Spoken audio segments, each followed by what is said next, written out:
নমস্কাৰ বন্ধু বান্ধৱীসকল, পুনৰবাৰ স্বাগতম জনাইছোঁ আমাৰ এই ইউটিউব চেনেলটোলৈ। বন্ধু বান্ধৱীসকল, বহুত বন্ধু বান্ধৱীক সুধি থকা দেখা গৈছে যে আছাম ডাইৰেক্ট ৰিক্ৰুইটমেণ্টৰ ৰিজাল্টনো কেতিয়ানো দিব। মানে যি আছাম ডাইৰেক্ট ৰিক্ৰুইটমেণ্টৰ গ্ৰেড 3 গ্ৰেড 4ৰ প্ৰথমটো ফেজ শেষ হৈছে, তাৰ ৰিজাল্টৰ সম্পৰ্কতে বহুতৰ কুৱেশ্যন সুধি থকা দেখা গৈছে। সেইবাবে আজিৰ এই ভিডিঅ'ত আমি আলোচনা কৰিম যে ৰিজাল্ট কেতিয়ানো দিব। তেনেহ'লে বন্ধু বান্ধৱীসকল, পলম নকৰাকৈ আজিৰ এই ভিডিঅ'টো আমি আৰম্ভ কৰোঁ। সকলোৱে জানে যে আছাম ডাইৰেক্ট ৰিক্ৰুইটমেণ্টৰ প্ৰথমটো ফেজৰ এক্সাম বৰ্তমান গোটেইখিনি শেষ হৈছে। গ্ৰেড 3 গ্ৰেড 4ৰ দুয়োটাৰে প্ৰথমটো ফেজ ৰিটেন এক্সাম শেষ হৈছে। এতিয়া মাথো আপোনালোকৰ দ্বিতীয়টো ফেজ বাকী আছে। আৰু দ্বিতীয়টো ফেজত আপোনালোকৰ অৰেল ভাইভা লগতে কম্পিউটাৰ টেষ্ট, স্কিল টেষ্ট থাকিব। ছেকেণ্ড ফেজত থাৰ্ড গ্ৰেডত কম্পিউটাৰ টেষ্ট আৰু স্কিল টেষ্ট থাকিব। মানে ড্ৰাইভাৰৰ যি টেষ্ট আছে সেইটো আপোনালোকৰ স্কিল টেষ্টত আহি যাব। আৰু যি 4 গ্ৰেডৰ পৰীক্ষাটো ছেকেণ্ড ফেজ হ'ব, সেইটো আপোনালোকৰ ভাইভা হ'ব। মানে 5 নম্বৰৰ এটা ভাইভা থাকিব। গতিকে ৰিটেন এক্সাম দিয়াৰ পিছত ছেকেণ্ড ফেজটো থাৰ্ড গ্ৰেড 4 গ্ৰেড দুয়োটাৰে বাবে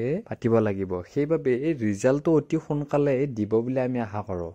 আৰু মুখ্যমন্ত্ৰী ডাঙৰীয়াই যিহেতু কৈছে যে ফেব্ৰুৱাৰী মাহত দিব, আমি ফেব্ৰুৱাৰী 10ৰ পৰা 15ৰ ভিতৰত ৰিজাল্ট দিব বুলি আশা কৰিব পাৰোঁ। কিন্তু এইটো সম্পূৰ্ণৰূপে আমি এক্সপেক্টে কৰিছোঁ। আৰু ফেব্ৰুৱাৰী মাহতে ফাৰ্ষ্ট উইকৰ পিছতে ৰিজাল্ট দিব, সেইটো আমি থিৰাংকৈ ক'ব পাৰোঁ। যিহেতু মুখ্যমন্ত্ৰী ডাঙৰীয়াই এইটো কথা কৈছে যে ফেব্ৰুৱাৰী মাহতে ইয়াৰ প্ৰথমটো ফেজৰ ৰিজাল্ট দিব। সেইবাবে আমি আশা কৰিব পাৰোঁ যে ফেব্ৰুৱাৰী 10ৰ পৰা 15ৰ ভিতৰত ইয়াৰ ৰিজাল্ট মুকলি কৰিব পাৰে প্ৰথমটো ফেজৰ। ইয়াৰ পিছত কিবা আপডেট আহিলে আপোনালোকক নিশ্চয়কৈ জনাই দিম। আপোনালোকে আমাৰ চেনেলৰ লগত জড়িত হৈ থাকিব বুলি আশা কৰিলোঁ। তেনেহ'লে আজিলৈ ভিডিঅ'টো ইমানখিনি আছিল। পুনৰবাৰ আপোনালোকক নতুন ভিডিঅ' এটাৰ সৈতে, নতুন ইনফৰমেশ্যনৰ সৈতে লগ পাম। আজিলৈ ইমানেই। ধন্যবাদ। জয় অসম।